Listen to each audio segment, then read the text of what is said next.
Hey everyone, welcome to the program. Today I thought I'd bring back an old series that I haven't done in a very long time. This is called Verses, and it's where I take two of the same record pressed in different countries. These are generally different versions, could be different covers, different track listings.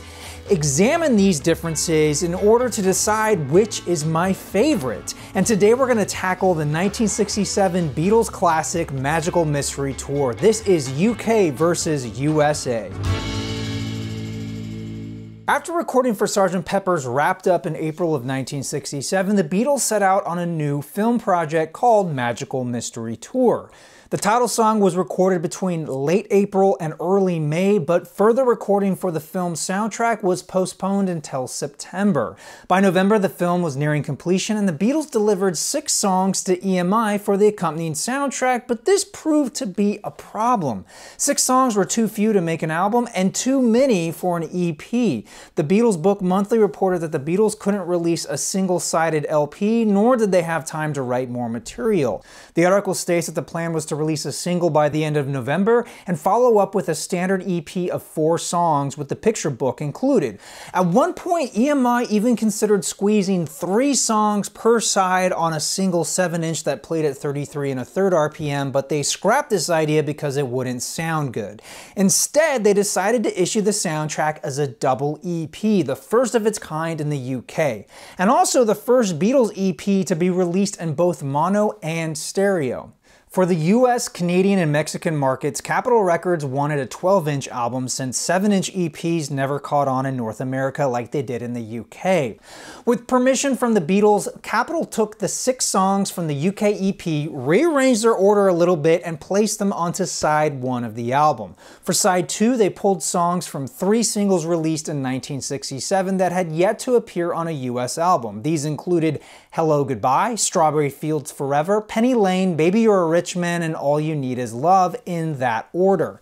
Both versions have nearly identical artwork throughout, even down to the included picture book. The Capitol LP was released on the 27th of November, with the UK double EP coming out on the 8th of December.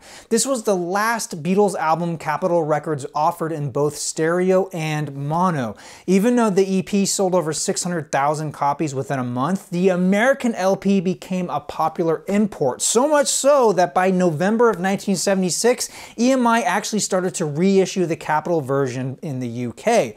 By 1987, the US album was officially made the definitive version. Now, before we get into all the details, I want to let you know that my copy of the UK EP comes from the 2012 box set featuring a DVD and Blu-ray of the film. I've compared it to photos of an original 67 pressing, and it's a faithful reproduction. The only real difference is how the records are stored within the jacket. On the original release, the records slide in from the center when the gatefold is open. For this version, the records slide in and out from the outside, just like a regular album cover. As for the LP version, this is my original 1967 East Coast stereo pressing. Besides the obvious size difference between the two, they are very similar when it comes to the packaging. For the most part, the Capitol pressing is just a blown up version of the EP. The main difference is the front cover, which has additional artwork and text framing the original UK cover art. This was designed by Capitol Records art department head John Van Hammersveld. When opening both, the only real difference is that the Capitol release features the track listing on the left, whereas it was on the right side of the gatefold of the original EP. Another thing you'll notice with mine is that the illustration of the Beatles as magicians is off-center in relation to the text when compared to the EP. However, when you look at original pressings, the illustration is slightly off-center as well. My guess is for this 2012 version, they decided to center it all because they had extra room without the record opening on the inside. One last difference is that on some original Capitol pressings, the parenthetical under I Am the Walrus is typed, whereas it should be printed handwriting like on the EP. This appears to be only an East Coast thing, as West Coast pressings from 1967 don't have this problem.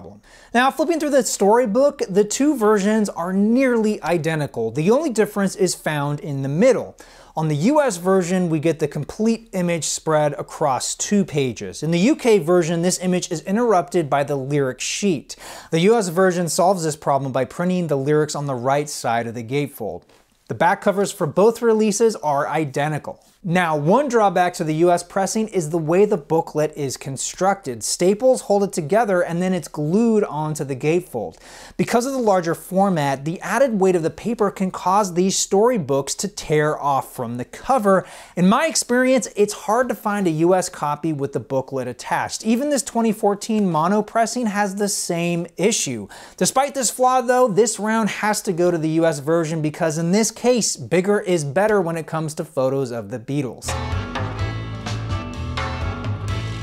Seeing how both releases have the same songs, albeit in different orders, it seems best to compare how well each one is sequenced, and I gotta say, both have their strengths. For the EP, the track order is simple and effective. The title track going into Your Mother Should Know feels very natural, and the way side 1 ends, it leaves me wanting to hear what's next. The same goes for side 2 with the standalone track I Am the Walrus. The fade out at the end leaves me curious to hear what's in store for me on side 3, which gives us The Fool on the Hill and Flying. The EP ends with the gorgeous George Harrison tune Blue Jay Way, and this gives the EP a wonderful psychedelic note to end on, almost like a miniature version of the Sgt. Pepper's track sequence.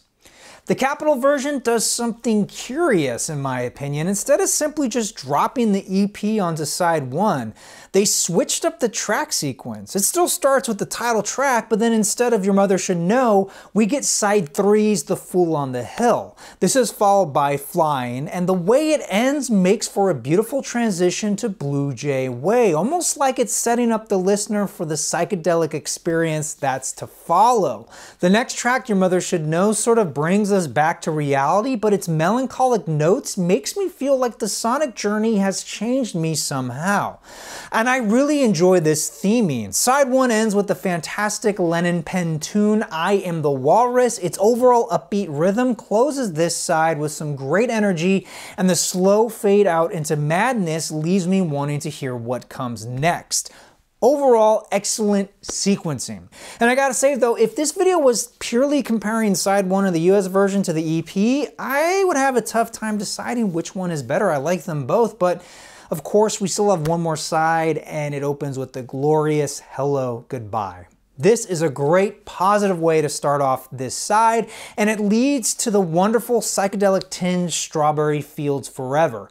Then we get its 7-inch single companion, Penny Lane. This keeps the album flowing right into Baby You're a Rich Man, which incidentally is one of their first songs to be recorded and mixed outside of EMI Studios in Abbey Road. And then this brings us to All You Need Is Love, and what a perfect way to end this album. And in many ways, it kind of signifies the end of the Beatles' foray into psychedelic pop. Overall, this song leaves me with a wonderful feeling, so yeah, I mean, it's pretty obvious. More Beatles songs equals a better Beatles product, and this round goes to the US version. I think it's pretty clear that the US pressing is the better one. It's a complete album experience. The song sequencing is done very well. If you didn't know any better, you might assume that the Beatles had a lot of input on this, but they didn't.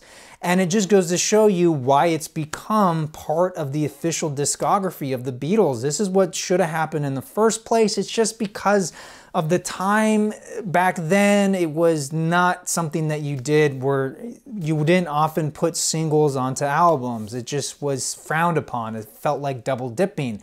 The US wasn't opposed to that, and I think this is the right choice. It feels more modern. This is a complete listening experience, whereas the UK EP is, well, let's be honest, it's somewhat inconvenient. 6 songs across 4 sides, you're up and down before you know it, changing the record, after 3 or 4 minutes. And for me, the EP is just, it's a fun collectible, and it's not the most ideal way to listen to the music. I mean, this is probably the only instance, the one time that Capitol got it right, when they messed around with the Beatles catalog for the North American market. Now, if you're looking to pick up a copy, it's best to avoid the stereo pressing of the Capitol LP because the last 3 tracks are presented in fake stereo. Capitol was in such a rush to make the 1967 Christmas shopping season, they didn't wait for official stereo mixes to be sent over from EMI. In fact, none existed until late 1968. Instead, they made their own fake stereo mixes from the mono masters, And the result is, it's less than ideal.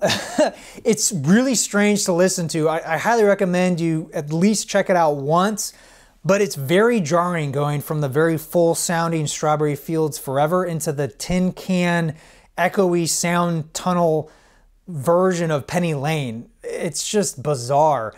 And it's for this very reason you should also avoid the mobile Fidelity version from 1981, and that's because they accidentally used a copy of the same 1967 Capitol stereo mix. What happened was, back when they remastered this, they reached out to EMI, asked for the original master tapes, and EMI inadvertently sent their master tapes of the record they were producing since 1976, which was the US version, and they just had a copy of the US mix. So long story short, this doesn't sound bad. In fact, they did a pretty good job, but still the last 3 tracks sound weird. They don't sound as full and as lush as they could sound. So yeah, I would avoid getting these. And keep in mind, this is the same pressing that's in the Beatles box set that MoFi also put out. And both of those versions don't have a storybook. Now, if you want the true analog stereo experience, your best bet is this German reissue from 1971. In fact, it's because of this very release that true stereo mixes were first created for Penny Lane and Baby You're a Rich Man. Jeff Emmerich and George Martin produced those 2 mixes, plus a brand new stereo mix for Strawberry Fields Forever for this particular release. Now, if you're looking for a copy, you gotta check the matrix, because it's only the B-3 that have this mix. Earlier pressings using this same cover art don't have that mix. They have the older US stereo mix, and it's not as good. The good news is these aren't that uncommon. They're actually not that hard to find, but they're not that cheap either. This particular pressing is from 1981. Some people say this is a remaster of that 1971 mix. At least one reviewer says it's not that different. This one might have a bit more bass, but honestly, the hype is real. This is the best I've probably heard these songs on vinyl in stereo. I love this. I highly recommend everyone pick up this, because this is the way to listen to Magical Mystery Tour in stereo, at least until we get a new mix from Giles Martin, if we get a new mix. That being said though, I don't know how it compares to the more recent reissues, the ones you can find new in stores. I think those first came out in 2012. Just keep in mind those are based on a 2009 digital remaster. I don't know how it sounds. I don't own a copy of that particular pressing. Probably at some point I'll pick one up, but for now, you'll have to let me know. Now, lastly, that's for stereo. I highly recommend picking up the album in mono. It's a slightly different experience. Pick up an original Capitol mono pressing or this 2014 mono. This is also really good. Sounds fantastic. So either one, either that German pressing or a mono edition, or why not both? All right, everybody, that will do it for today. Let me know what you think of this album. What is the preferred way to listen to this? EP, LP? Or I thought what would be better is a 10-inch. Imagine that, 3 songs per side. You still get the booklet and a nice form factor, not too big, not too small. I don't know why they didn't think of that. It must have been a monetary reason. But what would be your preferred version? That 10-inch, the EP, or the 12-inch? If you like the EP, I want to know why. Leave a comment down below. Until then, thank you all so much for watching. I'm your Vinyl Geek, and I'll catch you on the flip side.